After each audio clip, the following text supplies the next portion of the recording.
Bonjour à tous et bienvenue sur cette nouvelle vidéo. Aujourd'hui nous allons faire un court test de l'enceinte Bluetooth Dodocool, une enceinte minuscule bien construite mais avec de gros défauts. L'enceinte est en aluminium mais donne un aspect très bien fini et solide et elle est également assez lourde. Nous avons un gros bouton unique en dessous avec deux trous, une LED minuscule et un micro. Nous avons aussi un trou pour une dragonne ici et à l'arrière nous avons un port micro USB. Dans l'emballage, on va trouver un câble USB pour le chargement et une dragonne. Alors pour la connexion, il suffit de faire une pression longue sur l'unique bouton. Ça l'allume. Et il suffit de faire une recherche avec un téléphone ou une tablette et ça s'associe. L'association est absolument libre, il n'y a pas d'appairage à faire. C'est reconnu comme un clavier puisque ça sert aussi de déclencheur d'appareil photo. Alors pour l'aspect important, le son. On va faire un test tout de suite avec une musique électronique.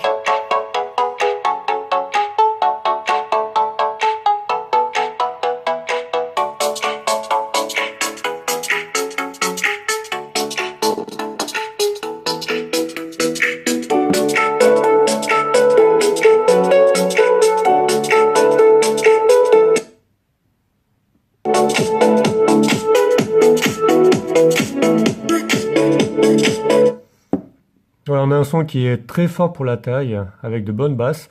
Ça peut suffire dans une petite pièce ou en pique-nique. Par contre, ça ne pourra pas remplacer une enceinte portable de plus grande taille, surtout sur la qualité. Mais si vous manquez d'espace, ça peut dépanner.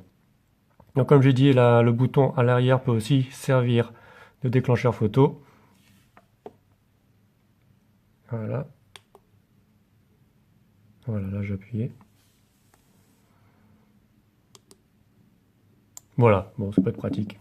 Maintenant, on va passer aux défauts qui sont assez nombreux sur cette enceinte Dodocool. Le premier est très gênant car il empêche d'utiliser l'enceinte pour autre chose que de la musique. Autrement dit, vous ne pourrez pas l'utiliser pour des vidéos ou des films parce que l'enceinte, pour économiser de la batterie, désactive le haut-parleur immédiatement quand il n'y a pas de son. Le problème est qu'il faut une demi-seconde pour que le haut-parleur se rallume. Je vais vous montrer un cas pratique et vous allez vite comprendre. Je vous mets une vidéo de Flossie Carter, un testeur américain qui prend beaucoup de pauses lorsqu'il parle.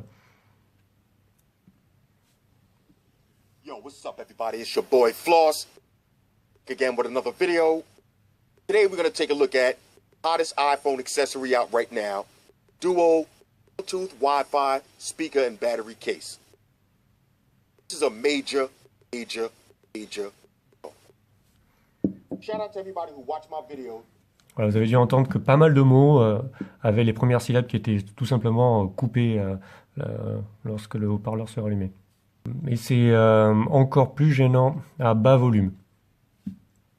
Alors deuxième problème, c'est que l'enceinte siffle pendant l'utilisation. C'est assez subtil et tout le monde ne l'entend pas. Mais si vous êtes sensible comme moi, vous allez entendre un sifflement à haute fréquence en permanence. Et d'autant plus si vous mettez le son fort. Une dernière chose, le son que l'enceinte émet lors de l'allumage et de l'extinction est super fort. Et c'est tout sauf discret. Je vais vous faire écouter.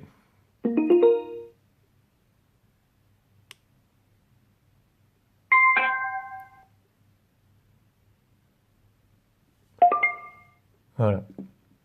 Je sais pas si vous vous rendez compte, mais c'est quand même assez balèze comme son à Dodocool. Ils auraient juste calmé sur le volume des sons de l'enceinte. Alors, ma conclusion. C'est une belle enceinte, très solide, avec de gros défauts qui vont limiter sa polyvalence et même rendre son utilisation gênante si vous êtes sensible aux hautes fréquences. On peut le trouver sur Amazon aux alentours de 10 € en fonction des promotions, qui sont assez nombreuses d'ailleurs. Mais je vous conseille d'en chercher une autre. Par exemple, on a cette enceinte Musicman Nano BT X11 que j'ai acheté par hasard lors d'une promotion pour moins cher, aux alentours de 6 €, mais qui maintenant est à 16 €. La qualité du son est strictement la même, mais elle n'a pas les défauts de la Dodocool et elle est par contre résistante à l'eau. Je mettrai un lien dans la description de la vidéo. Voilà, c'est tout pour cette mini enceinte Dodocool.